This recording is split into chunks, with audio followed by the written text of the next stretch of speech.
Support WrestleTalk! Donate on Patreon. Hello and welcome to the WrestleTalk news. I am El Fakador Laurie Blake and I come bearing bad news. According to the Wrestling Observer newsletter, Ricochet is injured. Somebody call an ambulance! Help! He's the best of us! The man is the future! It's alright, it's okay. It might not be as drastic as it sounds. Wrestling Inc. previously reported that Trev was injured at an NXT live event in Paris, where he missed a dive. Triple H later described it in a media call as more of a tweak than an injury, but Ricochet missed the next live show as a precautionary measure. He then went on to have his crazy takeover match with the Velveteen Dream and then do all the UK shows, but he's been out of action since. Scoop hound Dave Meltzer reported that the injury isn't actually all that serious, but Ricochet has been off active duty to give him a chance to heal up for TakeOver Brooklyn 4 and his match against Adam Cole for the North American Championship. Sticking with the injury angle, and yet more sad news, not even the power of love could conquer. While training for her in-ring comeback post-pregnancy, Maria Kanellis of the Cannellonis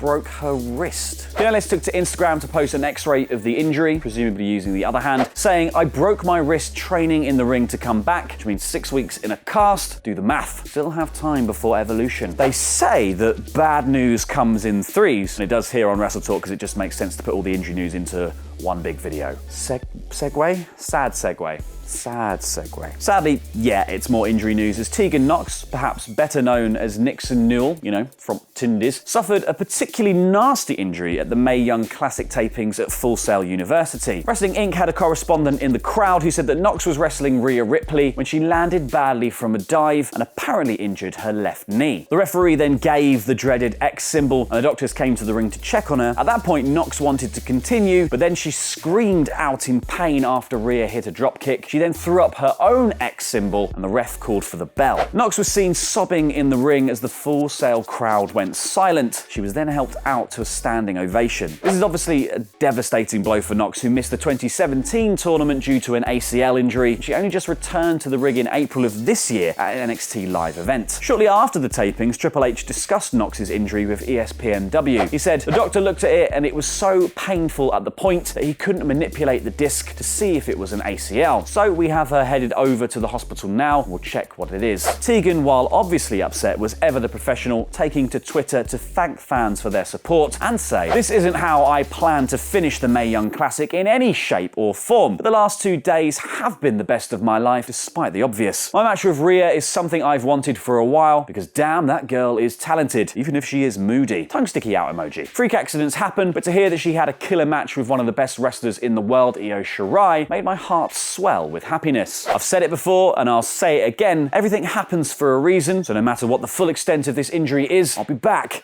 and I'll be shinier than ever. She then added this 100% verified and medically accurate drawing of what happened. You know what they say? Bad news comes in fours. I'm just kidding, but seriously, Asuka's leaving WWE. I'm just kidding, that was a rumour started on Facebook this weekend, which suggested that the Empress of Tomorrow was tired of being yesterday's news and walked out of Tuesday's SmackDown. This unverified report said that Asuka was unhappy with her current position in the company, the fact that she doesn't have a SummerSlam match, and her recent spate of short matches, but not her losses.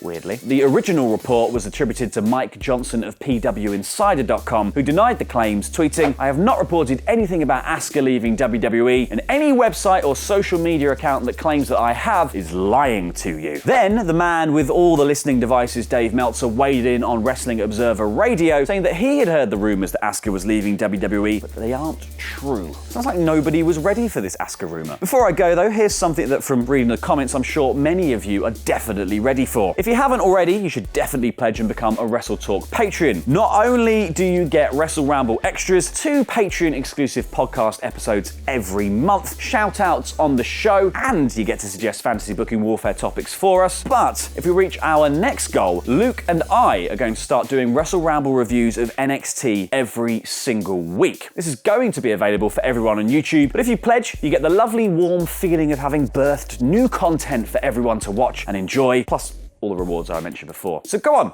give the gift of me this August, and NXT, and Luke in a much more minor role.